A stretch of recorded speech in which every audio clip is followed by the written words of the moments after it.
Hey guys, what's going on? Welcome to the Week 5 recap and the Week 6 preview. Um, a lot of stuff to talk about in this episode, this video blog. A lot of new topics that came up this past week for the league going forward.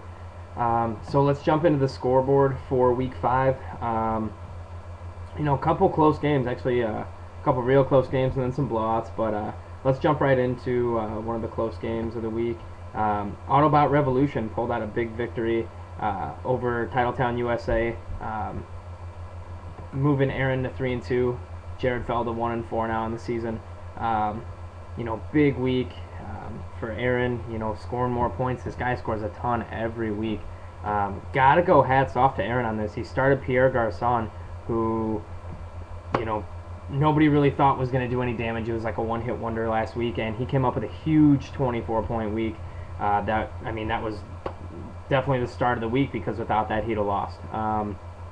He got some solid production from Forte and Green. Rogers continues to impress. He had 23. Vernon Davis finally coming through. He had 15. Moving over to Jared, Javid Best had a big week. He had 22 against the Bears. Hakeem Nicks and Steve Smith both produced pretty well, scoring 25 combined. He sat Ben Jarvis Green Ellis, who had 26 on his bench, couple touchdowns, about 136 yards. Vincent Jackson in his flex spot, who had 3. Jared could have easily won this. But you never know who to play. Tough decision there, especially against the Jets' run defense. You didn't expect that to happen. So Aaron moved to 3-2. Jared 1-4 on the year. Good win for Aaron. He's really proven himself right now, and especially with Jamal Charles going down, he's really pulling through and getting a lot of points, which is very surprising. On to the other matchup. It was a pretty close matchup here. Team Badasses taking on Kiss My Ash. Mike finally getting a solid week out of Ben Roethlisberger. He had 5 touchdowns, gave him 27 points. Maurice Jones-Drew had 14, and Victor Cruz, surprising start, had 20 points. But other than that, single digits for Mike in just about every other spot. Joseph Adai. The bye week kind of hurt Mike here, with Steven Jackson out. Marshall was out. McFadden, he's had a rough couple weeks here. He had 6 points this week. But Mike's going to get everybody back next week. I believe even Miles Austin's going to come out. Should play next week. Ashley finally started Cam Newton, and he responded again, gave her 22 points, which, the rookie continues to get in the end zone with his arm and his legs, and his rushing touchdowns are going to get him 6 every time, so, he's worth a shot. So if anybody's looking for a quarterback, Ashley has Phillip Rivers and Cam Newton, so, hit her up if you need a quarterback. Adrian Peterson came through with a solid 30, 3 touchdowns in that game. LeGarrette Blount starting to worry me a little bit. He had he got 3 touchdowns on the year. He's pretty much week in and week out, kind of up and down. Peyton Hillis on the bye. She still pulled out a 102-89 victory over Mike. Ashley jumps to 3-2, tied for first in the division. Mike 2-3 in the NFC as well. So interdivision matchup there. Ashley pulled out a big win against Mike, who scores a lot of points this week. 89 is pretty respectable, but 102 got the job done. On to the next matchup. We had Polish Pounders versus Shell Crushers Unite. This one was projected to be pretty close, but in the end was the widest margin. I doubled Nico up.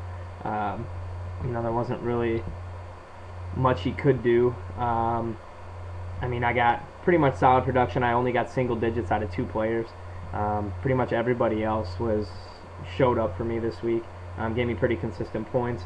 I was led by the Niners defense with 21. They held Tampa Bay to 3 points all day. Another big performance was LaShawn McCoy again, being consistent, and A.J. Green, the rookie, surprising, gave me 90 yards and a touchdown.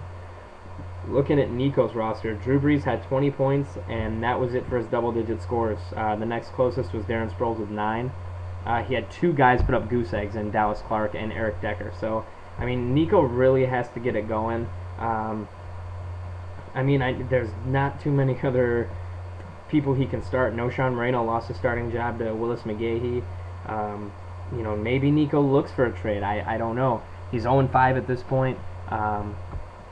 He's not completely out of it. Say he wins the next 7 games. Actually 8 games. Say he wins the next 8 games. 8-5 is good enough to get you in there. So you never know. It was just tough with him with Ray Rice on the bye. A couple guys on the bye for him, but yeah. So final score in this one, 114-59, jumps me up to 2-3. Nico drops to 0-5. So the NFC is actually a really tight division right now. I think pretty much a game separates everybody. On to the closest matchup of the week. This one went down to like the final minutes in the Detroit-Chicago game on Monday. Looking at the score, 96-93. Brock improved to 5-0 and hung on against Eric, who dropped to 3-2. Matt Stafford and Calvin Johnson hooked up early in the first half of the Bears game for the big score, and then that was really it. And a late Jason Hanson field goal sealed it for Brock in the final minutes of the Bears game to give him the 3-point victory. So without that, I mean, they would have had the tie, and then the home field would have went to Eric. So big field goal from Hanson. Both teams started just about who they could. Eric Chiefs defense against Indy, he was expecting more points, but they got him -1, so that was rough. If Eric would have started Santonio Holmes instead of Plaxico in the flex, he would have won, but no ifs, ands, or buts. Eric, like I said, 3-2. Brock, 5-0. Only undefeated team left. He's got the most Lions players who are also 5-0. That equates to a 5-0 record for him. So good matchup here. I knew it was going to be a good matchup. I knew it was going to be high scoring. And this is what we get, 96-93. So a great game there. On to the last matchup. We had the Regulators versus the Bolingbrook Blue Ballers. John was heavily favored in this one. Nobody really gave Jobby any credit. When you look at John's team, pretty much Dwayne Bowe led him, and Sebastian Janikowski had 20 points. Hey, Janikowski was a first-round pick for the Raiders in 2000, so he's performing like a first-round pick now for John. Michael Turner had 11. He sat Mendenhall this week, which Mendenhall was going to sit regardless, but that's going to hurt John if his running backs don't perform like they need to, like his top 2 picks should. Then he's going to have trouble getting it going. But Matt Ryan struggled, 6 points. But like I said, Dwayne Bowe the shining spot. But John only had 82 to Jobby's 103. Looking at Jobby's team, he had a lot of points. Looking at it here, Mike Vick had 21, Frank Gore 17, Fred Jackson. I mean, I can't say enough about this guy. He's the #1 fantasy running back right now, and I mean, I'm blown away by that. Had I known that, I'd have drafted him a couple rounds early, but who wouldn't have? He's got 5 touchdowns on the year. He's got 3 20-point starts for fantasy. No single-digit starts yet for Fred Jackson. So look for this guy to continue to just dominate. Buffalo's been a really balanced team so far. They've been running the ball great, passing the ball great. They're a tough team right now. So look for Fred Jackson to keep getting a lot of carries and be a productive fantasy running back. Looking at Wes Welker as well. Guy had another 100-yard game. He's had out of 5 games, he's had 4 100-yard games. I mean, Wes Welker's been crazy good. He's the #1 receiver right now. So, I mean, if these guys continue to play hot, Jobby is going to be a tough team to beat. Starting Mike Tolbert in the flex, I don't know if that's going to work for him, but, I mean, if he's putting up 100 points every week, he's probably going to win. So, Jobby pops up to 3-2. John falls to 3-2. He's tied for second in the AFC. Jobby tied for first in the NFC.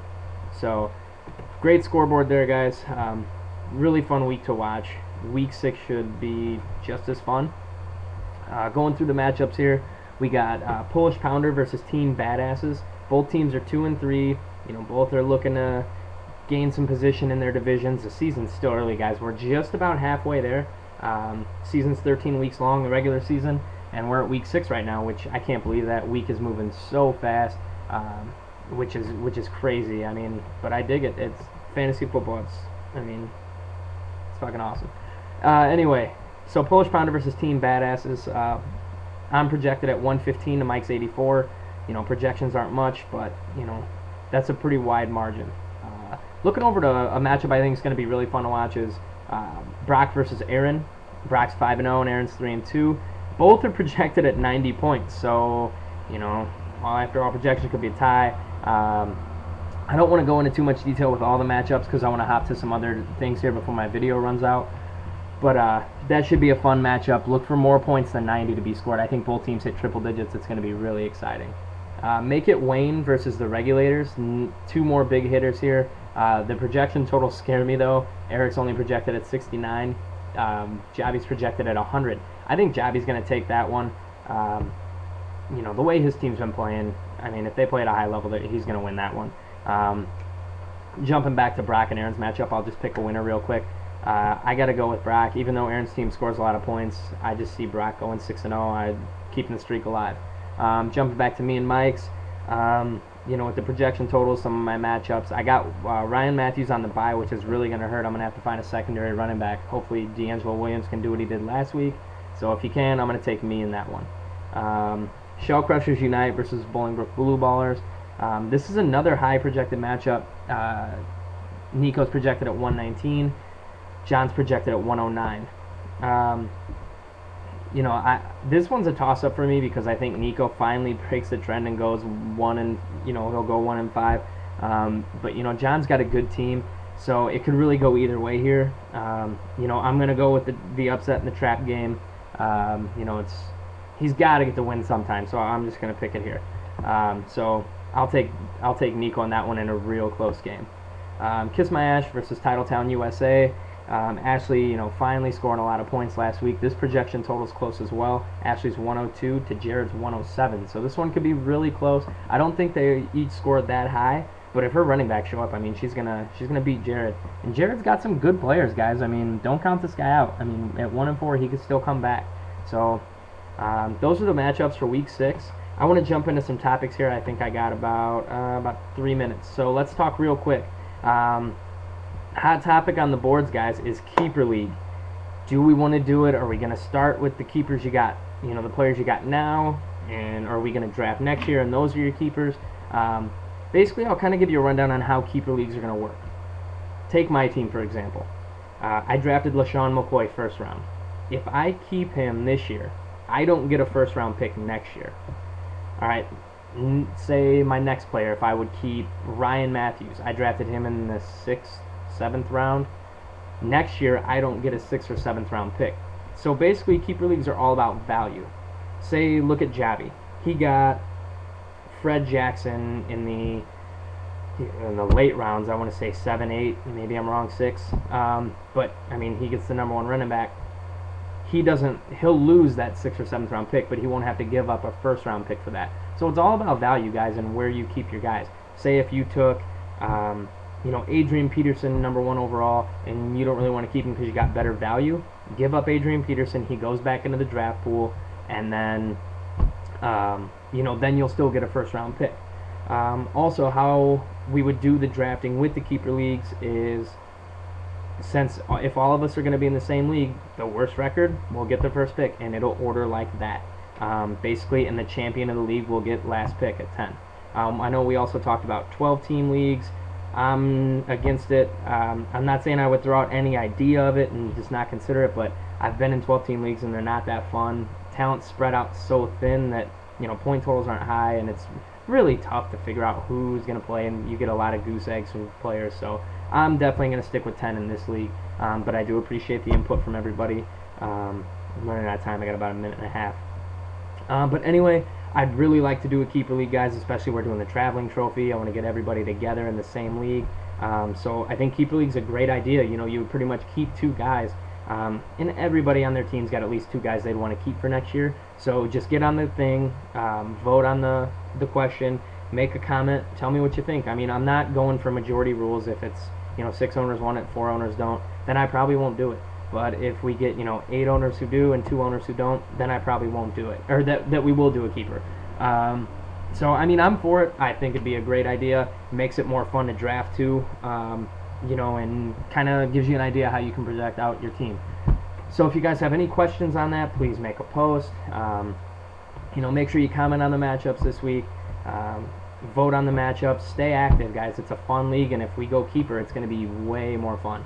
So hang in there, guys. If you got a tough record right now, stick in there. I'm 2-3, but I think I'm going to be okay. So I know you guys just have that same mentality. I got 15 seconds, so have fun this week. Good luck, guys. We're about halfway through the season, so hang in there, and I will see you guys next week for another video upload. So good luck, guys. Thanks. Later.